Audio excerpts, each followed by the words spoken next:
እናሻግራት ሁላችንም በመደመር መድረሻችን ጫፍ እስከ ጫፍ እንዲሰማ ለኩሰው ይቀጣጠል የድል ሻማ። የሕክምና ኦክሲጅን ማምረቻዎችን በመንግስትና በግል ሴክተር በ5.5 ቢሊዮን ብር ወጪ ከ11 ወደ 84 ለማሳደግ ተችሏል። የወረርሽኝ በሽታዎች ልየታና ቁጥጥርን በተመለከተም በራስ አቅም መርምሮ በመለየትና ፈጣን ምላሽ በመስጠት ደረጃውን ከ60% ወደ 95% ማሳደግ ችለናል። የኤሌክትሮኒክ የማህበረሰብ ጤና መረጃ ስርዓትን የተገበሩ የጤና ኬላዎች ሽፋን ከ1250 ወደ 9100 አሳድገናል። የጤና ዲፕሎማሲያችንን ለማሳደግ በሰራነው ስራ በዓለም አቀፍ መድረኮች ተሳትፏችንን ከማሳደግና የተለያዩ ዓለም አቀፍ የጤና ኮንፈረንሶችን በሀገር ውስጥ ከማካሄድ በተጨማሪ የዓለም ጤና ድርጅት ሥራ አስፈጻሚ ቦርድ አባል ለመሆን ችለናል። የጤና ፖሊሲያችን ሌላው ቁልፍ የስኬት መገለጫ የሆነውን የጤና ኤክስቴንሽን ፕሮግራም ለማሳካት ባደረግነው ጥረት ከ17000 በላይ ጤና ኬላዎች በእያንዳንዱ ቀበሌ አገልግሎት እየሰጡ ይገኛሉ።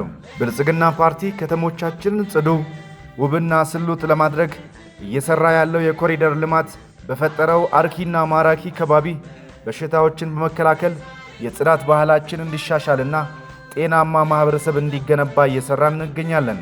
የእናቶችና የጨቅላ ሕፃናት ሞትን ለመቀነስ በሰራነው ሥራ በኢትዮጵያ በወሊድና ከወሊድ ጋር በተያያዙ ችግሮች በየዓመቱ ሕይወታቸውን የሚያጡ የእናቶችና ጨቅላ ሕፃናት የሞት ቁጥር በከፍተኛ ደረጃ ቀንሷል።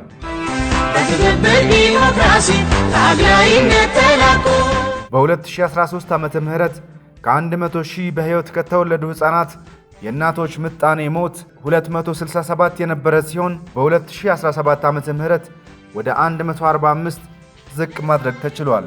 የእናቶችና ሕፃናት የሞት ምጣኔ በከፍተኛ ሁኔታ ሊቀንስ የቻለው ፓርቲያችን በጤና አገልግሎት ተደራሽነትና ፍትሃዊነት ላይ የሰራው ቅንጅታዊ ሥራ ውጤት ነው። ቀደም ሲል በዓለም ላይ ከፍተኛ ችግር ደቅነው የነበረውን የኮቪድ-19 ወረርሽኝ የመከላከልና የመቆጣጠር ሥራ ሀገራችን በስኬታማነት የተወጣችበትና ከክስተቱ በመማር የዝንጀሮ ፈንጣጣና ማርበርግ ቫይረስ ወረርሽኝን በብቃት መቆጣጠርና አድናቆት ማግኘት ችለናል።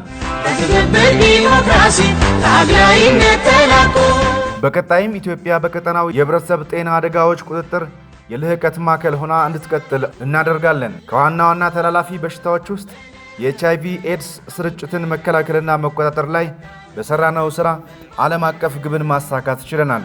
የጤና ችግር ሆኖ የቀጠለውን የወባ በሽታ ተጽዕኖ ትርጉም ባለው መልኩ ለመቀነስ ሕዝባችንን አስተባብረን በሚሊዮኖች የሚቆጠሩ የአልጋ አጎበሮችን በማሰራጨትና ሌሎች መከላከያ ዘዴዎችን በመጠቀም ወረርሽኙን መከላከል ችለናል።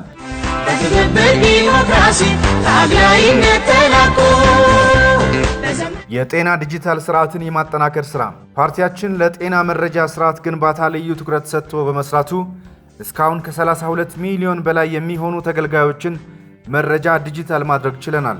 የጤና ተቋማት ዝርዝር መረጃ ሙሉ በሙሉ ከአንድ ምንጭ እንዲገኙ ተደርጓል። ከጤና ሚኒስቴር እስከ ጤና ኬላ የመረጃ ስርዓት የተዘረጋ ሲሆን ከ100 በላይ የጤና ተቋማት ወረቀት አልባ አገልግሎት እንዲሰጡ ተደርጓል።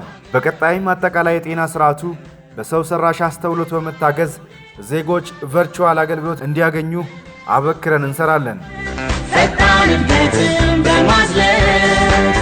ፓርቲያችን ብልጽግና ጥራትና ደህንነቱ የተጠበቀ ጤናና ጤና ነክ አገልግሎት ደረጃቸውን እንዲጠብቁ በማድረግ የዘርፉን የብቃት ደረጃ 3 ላይ ማድረስ ተችሏል። ሁሉን አቀፍ የጤና መድህን ሽፋን ለሁሉም ዜጎች በማድረስ አርሶ አደሮች፣ አርብቶ አደሮችና በከተማ በአነስተኛና ጥቃቅን ተደራጅተው የሚኖሩ ዜጎች ተጠቃሚ እንዲሆኑ እየተደረገ ይገኛል። በአጠቃላይ በፓርቲያችን አመራር የኢትዮጵያ የበሽታ መከላከልና መቆጣጠር ፈጣን ምላሽ አሰጣጥ ስርዓት በአርአያነት ታይቶ በዓለም አቀፍ ደረጃ ዕውቅና ሊያገኝ ችሏል። የጤና ዘርፍን ሉዓላዊነት የማረጋገጥ ሥራ ፓርቲያችን የጤናውን ዘርፍ ሉዓላዊነት ለማረጋገጥና ከውጭ ድጋፍ ጥገኝነት ለማላቀቅ ባደረገው ጥረት አስተማማኝ ሀገር ውስጥ የፋይናንስ አቅም ለመፍጠር አበረታች ሥራዎችን በማከናወን ላይ ይገኛል። መንግስታችን ከጤና መድህን በተጨማሪ ባለፉት 3 ዓመታት የጤና ዘርፍን በጀት በ3 እጥፍ አሳድጓል። የፌዴራል መንግስት በ2017 ዓመተ ምህረት ብቻ ከ3.8 ቢሊዮን ብር በላይ ድጎማ በማድረግ ከ50 ሚሊዮን በላይ ዜጎች የጤና አገልግሎት እንዲያገኙ አድርገናል። ሀገራዊ ክብርን ማስጠበቅ